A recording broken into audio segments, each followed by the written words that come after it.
Hello friends, कैसे हैं आप लोग। आई होप आप लोग बहुत अच्छे होंगे और अच्छे से स्टडी कर रहे होंगे। तो दोस्तों, इस वीडियो में हम बहुराष्ट्रीय कंपनी के बारे में जानेंगे, यानी बहुराष्ट्रीय कंपनी क्या है। तो इस वीडियो का एंड तक देखिएगा तो आपको बहुराष्ट्रीय कंपनी क्या है इसके बारे में आपको अच्छी से डिटेल में पता चल जाएगा। तो देखिए, बहुराष्ट्रीय कंपनी क्या है।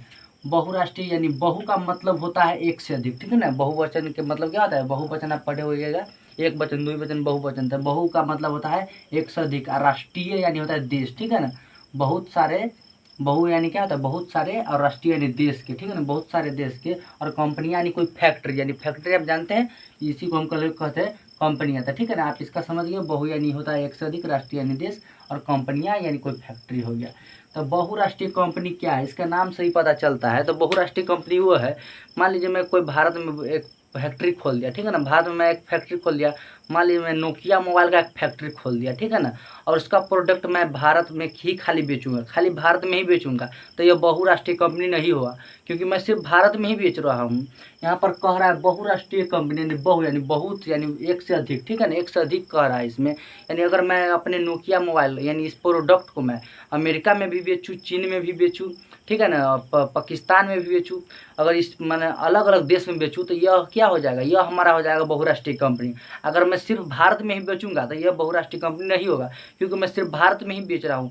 एक से अधिक देशों में उत्पादन, यानी एक से अधिक देशों में कोई फैक्ट्री का उत्पादन करना ही क्या कहलाता है, बहुराष्ट्रीय कंपनी कहलाता है। तो यहाँ पर देखिए, बहुराष्ट्रीय कंपनी वह है, ठीक है ना। बहुराष्ट्रीय क्या है, बहुराष्ट्रीय कंपनी वह है जो एक से अधिक देशों में, ठीक है ना, एक से अधिक देशों में उत्पादन पर नियंत्रण एवं स्वामित्व रखती है, ठीक है ना। यहाँ पर नियंत्रण का मतलब क्या होता है, स्वामित्व के मतलब क्या होता है, यहाँ पर समझिए।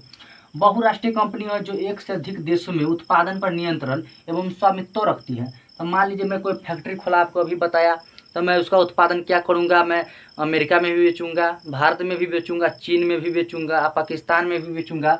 तो यह हो जाएगा हमारा बहुराष्ट्रीय कंपनी, यानी एक से अधिक देशों में। तो कह रहा है ना, जो एक से अधिक देशों में उत्पादन करता है उसे हम लोग कहते हैं बहुराष्ट्रीय कंपनी। यहाँ पर नियंत्रण एवं स्वामित्व रखती है। नियंत्रण यानी कंट्रोल करता है, और स्वामित्व यानी मालिक। मान लीजिए इस भारत में मैं नोकिया कंपनी का जो फैक्ट्री खोला हूँ, तो उसका मालिक मैं ही रहूँगा, ठीक है ना। और उसका मैं बेचूंगा, भारत में भी बेचूंगा, चीन में भी बेचूंगा, यानी कोनो देश में, अलग अलग देश में भी बेचूंगा ना, तो उसका मालिक मैं ही रहूँगा। और स्व नियंत्रण यानी कंट्रोल, उसका कंट्रोल मैं ही करूँगा। उसमें कुछ कमी आएगी तो मैं ही उसका भरपाई करूँगा। और पूरा देश में मान ली 4-5 देश में बेचूंगा, तो उसका पूरा का मालिक क्या रहे, मैं ही रहूँगा पूरा का मालिक। तो यही कह रहा है कि नियंत्रण एवं स्वामित्व रखती है। जैसे सैमसंग, ठीक है ना, सैमसंग, सैमसंग क्या है, भारत में भी है, चीन में भी है, पाकिस्तान में, यानी बहुत सारा देश में है। तो यह क्या होगा, बहुराष्ट्रीय कंपनी हो गया। कोको कोला, कोको कोला क्या है, भारत में भी है, चीन में, यानी बहुत सारे देश में है। तो यह भी क्या हो गया, हमारा बहुराष्ट्रीय कंपनी हो गया, इत्यादि, यानी बहुत सारा है।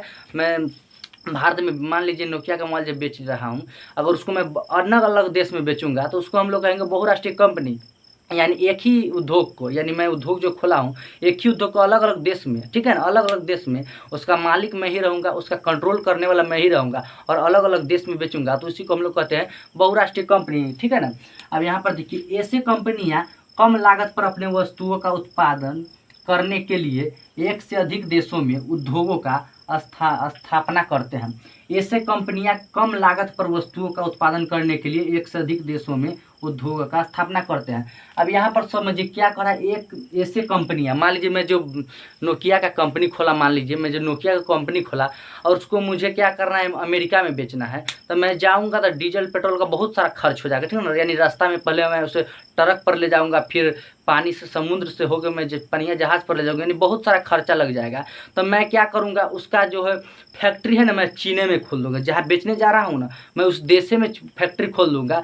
तो उसी को कहते हैं कम लागत। तो हमारा क्या है, पैसा बचेगा, यानी खर्च कम लगेगा, कम लागत पर हमारा क्या हो जाएगा, वहाँ पर कम लागत पर लेबर भी मिल जाएगा, सब कुछ मिल जाएगा, और वहाँ पर मैं उत्पादन कर पाऊँगा। तो इसीलिए कहा ऐसा कंपनियाँ कम लागत पर वस्तुओं का उत्पादन करने के लिए, ठीक है ना, वस्तुओं का उत्पादन करने के लिए एक से अधिक देशों में उद्योगों का स्थापना करते हैं।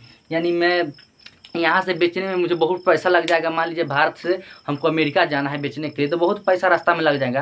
तो मैं इस कंपनी को क्या कराऊंगा, ऐसा ही कंपनी को मैं अमेरिका में ही खोल दूंगा, ठीक है ना, ऐसा कंपनी को मैं अमेरिका में ही खोल दूंगा। तो ये क्या कहलाएगा, ये हमारा कहलाएगा बहुत ही सस्ता, ठीक है ना। यहाँ पर देखिए कम लागत पर हो जाएगा, ठीक है ना, कम लागत पर, यानी बहुत कम खर्चा पर हो जाएगा, यानी उतना पैसा नहीं लगेगा जितना कि रास्ता में लग जाएगा, ठीक है ना। वहाँ कम खर्चा में सब कुछ मिल जाएगा, लेबर में मिल जाएगा, सारा कुछ मिल जाएगा। और यहाँ से जाने में बहुत सारा खर्चा हो जाता है। तो आई होप आपको यह वीडियो अच्छी लगी होगी, तो हमारे चैनल को सब्सक्राइब एंड वीडियो को लाइक जरूर कीजिएगा। तो चलिए मिलते हैं नेक्स्ट वीडियो में।